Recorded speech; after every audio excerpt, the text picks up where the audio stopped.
K J news India ವಾಹಿನಿಗೆ ಸ್ವಾಗತ ಸುಸ್ವಾಗತ. ಮುಖ್ಯಾಂಶಗಳು. ಕರ್ನಾಟಕ ಪ್ರಾಂತ ಕೃಷಿ ಕೂಲಿಕಾರ ಸಂಘ ಎಐಎಡಬ್ಲ್ಯೂ ರಾಜ್ಯ ಮಟ್ಟದ ಅಧ್ಯಯನ ಶಿಬಿರ. ಚಿಕ್ಕಬಳ್ಳಾಪುರ ಜಿಲ್ಲೆ ಗೌರಿಬಿದನೂರಿನ ಸುಮಂಗಳ ಕಲ್ಯಾಣ ಮಂಟಪದಲ್ಲಿ ಅಖಿಲ ಭಾರತ ಕೃಷಿ ಕೂಲಿಕಾರರ ಸಂಘದ ಪ್ರಧಾನ ಕಾರ್ಯದರ್ಶಿಗಳಾದ ಕಾಮ್ರೇಡ್ ವೆಂಕಟ್ ಉದ್ದೇಶಿಸಿ ಮಾತನಾಡಿದರು. ಹಿರಿಯ ಸಂಗಾತಿ ಜಿಎನ್ ನಾಗರಾಜ್ ಧ್ವಜಾರೋಹಣ ನೆರವೇರಿಸಿದರು. ನಂತರ ಕೇರಳದ ಮಾಜಿ ಮುಖ್ಯಮಂತ್ರಿಗಳಾದ ಕಾಮ್ರೇಡ್ ಅಚ್ಯುತಾನಂದನ್ ಅವರಿಗೆ ಶ್ರದ್ಧಾಂಜಲಿ ಸಲ್ಲಿಸಿ ಧ್ವಜಾರೋಹಣವನ್ನು ಅರ್ಧಕ್ಕೆ ಎಳೆದು ನಿಲ್ಲಿಸಲಾಯಿತು. ರಾಜ್ಯ ಅಧ್ಯಕ್ಷರಾದ ಪುಟ್ಟಮಧು ಅಧ್ಯಕ್ಷತೆಯ ವಹಿಸಿದರು. ಕಾರ್ಯದರ್ಶಿ ಚಂದ್ರಪ್ಪ ಹೊಸ್ಕೇರ್, ಕರ್ನಾಟಕ ಪ್ರಾಂತ ರೈತ ಸಂಘದ ರಾಜ್ಯ ಅಧ್ಯಕ್ಷರಾದ ಯು ಬಸವರಾಜ, ಕಾರ್ಯದರ್ಶಿ ಎಸ್ ಯಶವಂತ ಸ್ವಾಗತ ಸಮಿತಿ ಮುಖಂಡರುಗಳು ಆಗಿ ವಹಿಸಿದ್ದರು.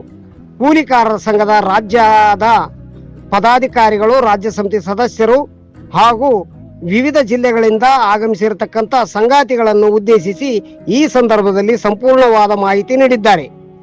ಇದರ ಬಗ್ಗೆ ಹೆಚ್ಚಿನ ವಿಷಯವನ್ನು ತಿಳಿದುಕೊಳ್ಳಲು ನಮ್ಮ ಕೆಜೆ ನ್ಯೂಸ್ ಇಂಡಿಯಾ ವಾಹಿನಿಯಲ್ಲಿ ತಿಳಿದುಕೊಳ್ಳಬೇಕೆಂದು ತಮಗೆ ಈ ಮೂಲಕ ತಿಳಿಪಡಿಸುತ್ತಿದ್ದೇವೆ. ಕೆಜೆ ನ್ಯೂಸ್ ಇಂಡಿಯಾ ವಾಹಿನಿ ವರದಿಗಾರರು ವಿ ಗುರುಸ್ವಾಮಿ, ಚಿಕ್ಕಬಳ್ಳಾಪುರ.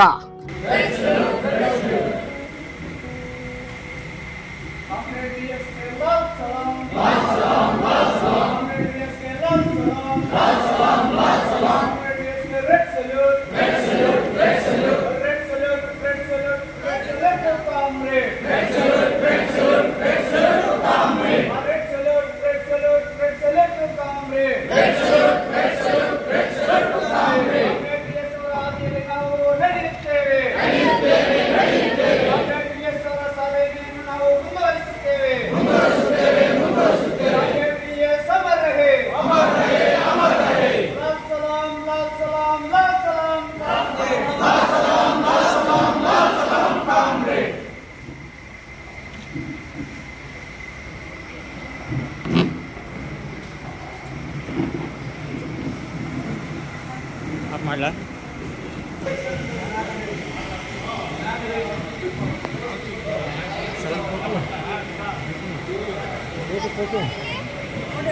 ನಮ್ದು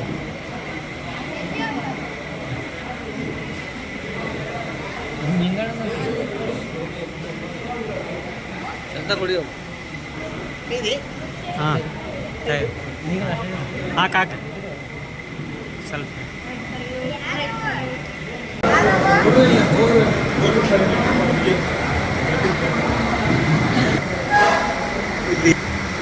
ಕೃಷಿ ಕೂಲಿಕಾರ ಸಂಘದ ಅಧ್ಯಯನ ಶಿಬಿರಕ್ಕೆ ನಡೆದಿರುವಂಥ ಎಲ್ಲ ಕೂಲಿಕಾರ ಸಂಘದ ಕಾರ್ಯಕರ್ತರು ಮಾಡಿದ್ದಾರೆ. ಮತ್ತು ನಮ್ಮ ಅಖಿಲ ಭಾರತ ಪ್ರಧಾನ ಕಾರ್ಯದರ್ಶಿ ವೆಂಕಟ್ ಅವರೇ ವೇದಿಕೆ ಮೇಲೆ ನಾಯಕರು. ಮುಖ್ಯವಾಗಿ ಬಹಳ ದುಃಖದ ಸಂತೆ ಇದು ನಮಗೆ. ನಿನ್ನೆ ಮಧ್ಯಾಹ್ನ 3 ಗಂಟೆ ಸಮಯದಲ್ಲಿ ಡಾಕ್ಟರ್ ಡಿ ಎಸ್ ಅಚ್ಯುತಾನಂದನವರು ತೀರ್ಕೊಂಡ್ರು. ಅವರು 101 ವರ್ಷದ ತುಂಬು ಬಾಳನ್ನ ಬಾಡಿ ನಿನ್ನೆ ನಿಧನರಾಯಿತು. ಅವ್ರ ಬಗ್ಗೆ ನಾವು ತಿಳ್ಕೊಳ್ಳೋದು ನಮ್ಗೆಲ್ಲರೂ ಕೂಡ ಭಾರಿ ಸ್ಫೂರ್ತಿ ಉಂಟು ಮಾಡುವಂಥ ಕೆಲಸ. ಅವರ ತಂದೆ ಬಾಲ್ಯದಲ್ಲಿ ತಿರ್ಕೊಂಡು, ತಾಯಿಗೂ ತಿರ್ಕೊಂಡು, ಅವರು ತೆಂಗಿನ ನಾರಿನಿಂದ ಹಗ್ಗ ಮಾಡ್ತಾರೆ. ತೆಂಗಿನ ನಾರಿನಿಂದ ಹಗ್ಗ ಮಾಡುವಂಥದ್ದು ಈ ಥರದ ಒಂದು ಫ್ಯಾಕ್ಟ್ರಿ.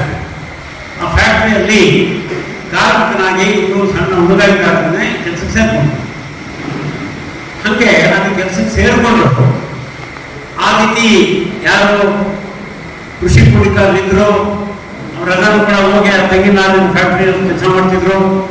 ಅವರೆಲ್ಲರನ್ನು ಕೂಡ ಸಂಘಟನೆ ಮಾಡಿ ಅವರೆಲ್ಲರ ದೊಡ್ಡ ಹೋರಾಟ ಮಾಡಿದ್ರು. ಓದಿದ್ದು ಕೇವಲ 7ನೇ ಕ್ಲಾಸ್. ಆಮೇಲೆ ಅವ್ರಿಗೆ ಕೃಷಿ ಕೂಲಿಕಾರ ಸಂಘವನ್ನು ಕಟ್ರಿ ಎನ್ನುವಂಥ ಜವಾಬ್ದಾರಿಯನ್ನು ಕೊಡಲಾಯಿತು. ಕೇರಳದಲ್ಲಿ ಅವರು ಕೃಷಿ ಕೂಲಿಕಾರ ಸಂಘವನ್ನು ಕಟ್ಟೋದಕ್ಕೆ ವ್ಯಾಪಕವಾಗಿ ಕೆಲಸ ಮಾಡಿದ್ರು. ಕೂಲಿಕಾರ ಸಂಘವನ್ನ ಕೇರಳದಲ್ಲಿ ಸ್ಥಾಪನೆ ಮಾಡಿದ್ರು. ಮತ್ತೆ ಹೀಗೆ ಕೇವಲ ತಂದೆ ತಾಯಿಯನ್ನ ಬಾಲ್ಯದಿಂದ ಕಳ್ಕೊಂಡು 7ನೇ ವಯಸ್ಸಿಗೆ ವಿದ್ಯಾಭ್ಯಾಸ ಮುಗಿಸಿ ಕೂಲಿ ಕಾರ್ಮಿಕನಾಗಿ ಕೆಲಸ ಮಾಡಿ ಕೂಲಿಕಾರರ ನಾಯಕನಾಗಿ, ಕೃಷಿ ಕೂಲಿಕಾರರ ನಾಯಕನಾಗಿ ಮಾಡ್ತಕ್ಕಂಥ ಡಾಕ್ಟರ್ BS ಅಚ್ಯುತಾನಂದರು ಯಾವ ಎತ್ತರಕ್ಕೆ ಬೆಳೆದ್ರು ಅಂತಂದ್ರೆ ಅವರು MLA ಆದರು, ಆಮೇಲೆ ಮುಖ್ಯಮಂತ್ರಿ ಆದರು, ಮತ್ತೆ ಅಖಿಲ ಭಾರತ ಪಾಲಿಟ್ ಬ್ಯೂರೋ ನಾಯಕರಾದರು, CPMಗೆ ಅಖಿಲ ಭಾರತ ನಾಯಕರಾದರು. ಮತ್ತೆ ಆ ರೀತಿಯಾಗಿ ಅವರು ಮುಖ್ಯಮಂತ್ರಿ ಆದಾಗ ಕೃಷಿ ಕೂಲಿಕಾರ ಸಲುವಾಗಿ ಮತ್ತೆ ಬಡವರ ಸಲುವಾಗಿ ಹಲವಾರು ಕಾರ್ಯಕ್ರಮಗಳನ್ನ, ಹೊಸ ಕಾರ್ಯಕ್ರಮಗಳನ್ನ ರೂಪಿಸಿದ್ರು. ಮತ್ತೆ ಭೂಮಿ ಹೋರಾಟ, ಭೂಮಿಗಾಗಿ ಕೂಲಿಕಾರರಿಗೆ, ಭೂಮಿ ಇಲ್ಲದವರಿಗೆ ಭೂಮಿಗಾಗಿ ಹೋರಾಟ ಮಾಡಿದ್ರು. ಗೇಣಿದಾರರಿಗೆ ಅವರು ಭೂ ಒಡೆಯರಾಗಬೇಕು ಅಂತ ಹೇಳಿ ಅವರಿಗೆ ಮಾಲೀಕತ್ವ ಸಿಗಬೇಕು ಅಂತ ಹೇಳಿ ಹೋರಾಟ ಮಾಡಿದ್ರು. ಹೀಗೆ ಹಲವಾರು ವಿಧದಲ್ಲಿ ಅವರು ಕೃಷಿ ಕೂಲಿಕಾರ ಸಲುವಾಗಿ ಮತ್ತೆ ಭೂಹೀನರ ಸಲುವಾಗಿ, ಭೂ ಕಾರ್ಮಿಕರ ಸಲುವಾಗಿ ಕೆಲಸ ಮಾಡಿದ್ರು. ಅದರಲ್ಲಿ ಭಾರಿ ದೊಡ್ಡ ಹೋರಾಟಗಳು ಮಾಡಿದ್ರು. ಪುನ್ನಪ್ಪ ವೈದಾನ ಅಂತಂದ್ರೆ ಇಡೀ ದೇಶದ ಅತಿ ದೊಡ್ಡ ಹೋರಾಟಗಳಲ್ಲಿ ಒಂದು. ಆ ಹೋರಾಟದ ಒಳಗಡೆ ಬಹಳ ಮುಖ್ಯವಾದಂಥ ಕೆಲಸ ಮಾಡಿ ಅದರಲ್ಲಿ ಪೊಲೀಸ್ನವರು ಅವ್ರನ್ನ ಅರೆಸ್ಟ್ ಮಾಡಿದಾಗ ಚಿತ್ರದಿಂದ ವಿಚಿತ್ರವಾದಂಥ ಹಿಂಸೆ ಕೊಟ್ಟರು, ಹೊರಡು ಸಾಯಿಸ್ಬಿಡ್ತೇವೆ ನಾವು. ಆ ರೀತಿಯಾದಂಥ ಎಲ್ಲ ಹಿಂಸೆಯನ್ನು ಅನುಭವಿಸಿ ಕೂಡ ಅವರು ಕೃಷಿ ಕೂಲಿಕಾರ ಸಂಘಕ್ಕೆ, ಕೃಷಿ ಕೂಲಿಕಾರ ಸಲುವಾಗಿ, ಕಾರ್ಮಿಕರ ಸಲುವಾಗಿ ಜೀವನದುದ್ದಕ್ಕೂ ಕೆಲಸ ಮಾಡ್ತಾ ಬಂದರು. ಮತ್ತೆ ಆ ರೀತಿಯಲ್ಲಿ ಅವರು ಕೇವಲ 7ನೇ ಕ್ಲಾಸ್ ನೀವು ಎಷ್ಟೋ ಜನ ಆ ರೀತಿಯಾಗಿ ಭಾರಿ ಕಡಿಮೆ ವಿದ್ಯಾಭ್ಯಾಸ ಮಾಡೋದ್ರಲ್ಲೇ ವಿದ್ಯಾಭ್ಯಾಸ ಬಿಟ್ಬಿಟ್ಟಿದ್ದೀವಿ. ಆದರೆ ಅದೇನು ಭಾರಿ ದೊಡ್ಡ ದೋಷ ಅಲ್ಲ. ಮನಸ್ಸಿದ್ರೆ ಮತ್ತು ದೃಢವಾದಂಥ ತೀರ್ಮಾನ ಇದ್ರೆ, ತಿಳುವಳಿಕೆಯನ್ನು ಪಡ್ಕೊತೀನಿ, ವಿದ್ಯಾಭ್ಯಾಸ ಹೋದ್ರೇನಾಯ್ತು, ನಾನು ಓದ್ತೀನಿ, ಬರೀತೀನಿ, ಕಲ್ತ್ಕೊತೀನಿ, ಮತ್ತೆ ಅನೇಕ ವಿಷಯ ತಿಳ್ಕೊಂತೀನಿ ಅನ್ನುವಂಥ ಒಂದು ಛಲ ಇದ್ರೆ, ಮತ್ತೆ ಹೋರಾಟದ ಮುನ್ನುಗ್ಗುವ ಮನಸ್ಸಿದ್ರೆ ಎಂಥ ದೊಡ್ಡ ನಾಯಕರಾಗಿ ಬೆಳೆಯಬಹುದು ಅನ್ನೋದಕ್ಕೆ ಅಚ್ಯುತಾನಂದನವರ ಉದಾಹರಣೆ. ಮತ್ತೆ CPM ಪಕ್ಷ ಮಾತ್ರವೇ ಈ ರೀತಿಯಾಗಿ ಕೂಲಿ ಮಾಡ್ತಿದ್ದವರು ಕೂಡ ಅಂತ ದೊಡ್ಡ ಸ್ಥಾನಕ್ಕೆ, ಮುಖ್ಯಮಂತ್ರಿ ಸ್ಥಾನಕ್ಕೆ, ಅಖಿಲ ಭಾರತ ನಾಯಕರ ಸ್ಥಾನಕ್ಕೆ ತಗೊಂಡು ಹೋಗಬಹುದು CPM ಮಾತ್ರ ಅನ್ನೋದಕ್ಕೆ ಅದು ಕೂಡ ಒಂದು ದೊಡ್ಡ ಉದಾಹರಣೆಯಾಗಿದೆ. ನಾವೆಲ್ಲರೂ ಕೂಡ ನಿರಂತರವಾಗಿ ಅವರ ತ್ಯಾಗ ಮತ್ತೆ ಕೆಲಸ ಇವನು ಸ್ಮರಿಸೋಣ ಅಂತ ಹೇಳಿ ನಾನು ಮಾತನ್ನು ಮುಗಿಸ್ತಾ ಇದ್ದೀನಿ. ಈ ಶಿಬಿರದ ಉದ್ಘಾಟನೆಯನ್ನು ಮಾಡಿಕೊಡ್ಬೇಕು ಅಂತ ಹೇಳಿ ಅವರಲ್ಲಿ వినంతి. కాబట్టి మనకు మధ్యవర్తిగా కామ్రేడ్ వెంకటప్ప, నేను తెలుగులో మాట్లాడతాను, అలాగే వెంకటప్ప కన్నడలో ట్రాన్స్లేట్ చేస్తాను. ఈ క్లాస్ను ప్రారంభించే ముందు నాగరాజు గారు చెప్పారు, కామ్రేడ్ VS అచ్యుతానందన్ గారు అందరూ ముద్దుగా VS అని పిలుస్తారు. ఒక పేద కుటుంబంలో పుట్టి 4 సంవత్సరాలప్పుడు తల్లి చనిపోయింది. 11 సంవత్సరాల వయసులో తండ్రి చనిపోయారు. 14వ సంవత్సరంలో కూలి పనికి వెళ్ళాడు. తర్వాత కొబ్బరి పీచు పరిశ్రమలో పనిచేశాడు. అక్కడే యూనియన్ పెట్టాడు.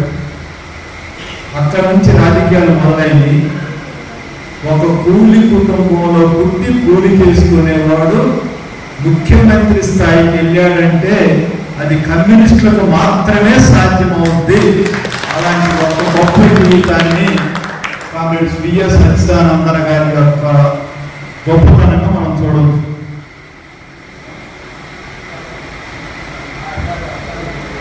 VS అచ్యుతానందన్ గారిని గురించి మనం మాట్లాడుకోవడం అని అంటే అది కూడా మన రాజకీయ పాఠంలో భాగం. విఎస్ గారి రాజకీయ జీవితం అంటేనే ఉద్యమాలతో పెనవేసుకొని ఉంది, పోరాటాలతో మమేకమై ఉంది. నారాజ్ గారు ఒక మాట గుర్తు చేశారు, పునఃప్రయోగ పోరాటం. కేరళలో జరిగిన పునఃప్రయోగ పోరాటం కానీ, లేదా ఆనాడు ఉమ్మడి రాష్ట్రంలో జరిగిన తెలంగాణ సాయుధ పోరాటం కానీ, బెంగాల్లో జరిగిన త్యాగాల పోరాటం కానివ్వండి, లేదు మహారాష్ట్రలో జరిగినటువంటి వల్లి పోరాటం కానివ్వండి, ఇతర ఉత్తరాంధ్రలో జరిగినటువంటి ఉత్తర భారతదేశంలో జరిగినటువంటి ఆదివాసుల పోరాటాలు కానివ్వండి, ఈ పోరాటాల యొక్క ప్రతిబింబమే మనం కొన్ని హక్కులు సాధించుకున్నాం.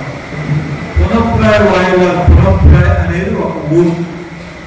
ఆ పునఃప్రాయ అనేటటువంటి ఊరిలో పుట్టినటువంటి పేద ప్రజల యొక్క జాతి రత్నమే మన కామ్రేడ్ అచ్యుతానందన్ గారు అని మనం గర్వంగా చెప్పవచ్చు. అంత గొప్ప వ్యక్తిత్వం, నిజాయితీ, నిరాడంబరత, అంకితభావము, తెగింపు ఎన్ని చెప్పుకున్నా తనకంటూ ఒక ప్రత్యేక ముద్ర వేసుకొని, అదొక్కటే కాదు, రాజకీయాల్లో పోరాడాడు, పార్టీలో పోరాడాడు.